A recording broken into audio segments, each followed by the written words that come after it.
இயேசுவில் எனது அன்பிற்குரியவர்களே, உங்களுக்கு என்னுடைய இதயம் கனிந்த வாழ்த்துக்கள். வணக்கம். அன்பானவர்களே, மத்தேயு நற்செய்தி 21ஆம் அதிகாரம் 33 43, 45 46 நம்முடைய சிந்தனைக்கு.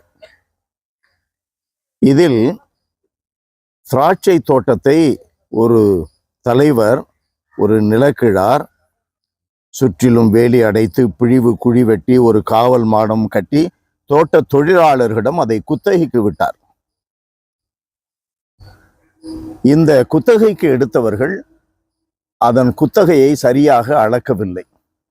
குத்தகை கேட்டு வந்த தலைவருடைய ஆட்களை அவர்கள் அவமானப்படுத்தினார்கள், அவர்களை அடித்து துரத்தினார்கள். கடைசியாக நிலக்கிழார் தன்னுடைய சொந்த மகனை அனுப்பினார். இவன்தான் சொத்துக்குரியவன் என்று அடித்து கொன்று போட்டார்கள்.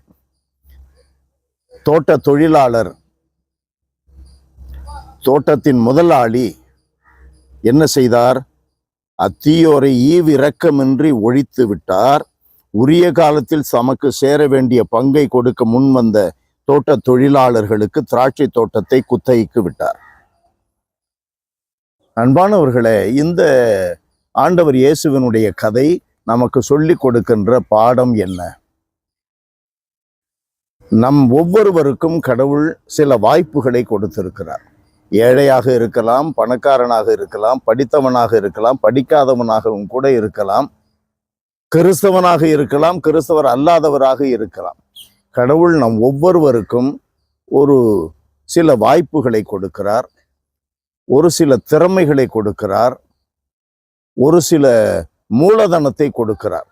அது அறிவாக இருக்கலாம், ஆற்றலாக இருக்கலாம், பணமாக இருக்கலாம், மனிதர்களாக இருக்கலாம், சூழல்களாக இருக்கலாம், திறமைகளாக இருக்கலாம்.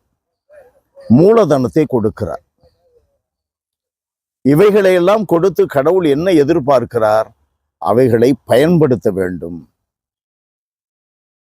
இவைகளை கொடுத்த கடவுள் என்ன எதிர்பார்க்கிறார் என்று நாம் எண்ணி அதை அறிந்து உணர்ந்து கடவுளுக்கு நாம் கனிகளை கொடுக்க வேண்டும். கனிகளை கொடுக்காமல் அவைகளை எல்லாம் தன்னுடைய லாபத்திற்காக, தன்னுடைய ஆதாயத்திற்காகவே பயன்படுத்தினால் அந்த மனிதர்களை இயேசு என்னவென்று அழைக்கிறார்? அத்தீயோரை அழித்து ஒழித்து விடுவார். அத்தீயோர் என்று அழைக்கிறார். தீயோருக்கு விண்ணகத்தில் இடம் கிடைக்குமா?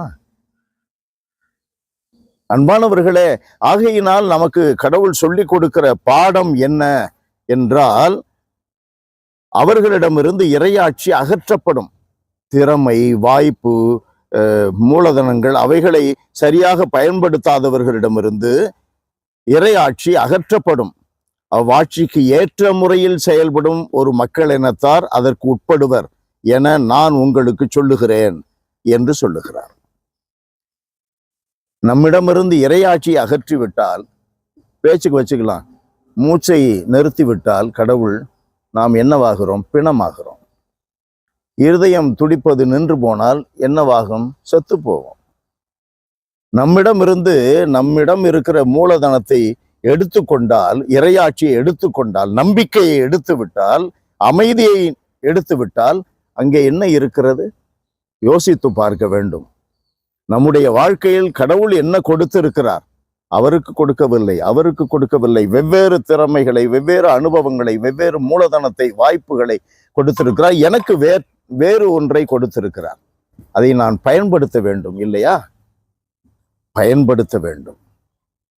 கனிகளை கொடுக்க வேண்டும். நான் என்ன கனி கொடுக்கிறேன்? அன்பு நிறைந்த இறைவா, உம்முடைய திருமகனும் எங்கள் மீட்பெருமான இயேசு கிறிஸ்து குறிப்பிடுவதைப் போல உம்மோடு இணைந்திருந்தால் அன்றி, இயேசு ஆண்டவரோடு நாங்கள் இணைந்திருந்தால் அன்றி கனி தர முடியாது. மிகுந்த கனி தந்து சீடராய் விளங்குவதே தந்தைக்கு விருப்பம் என்று இயேசு எங்களுக்கு சொல்லிக் கொடுக்கிறாரே.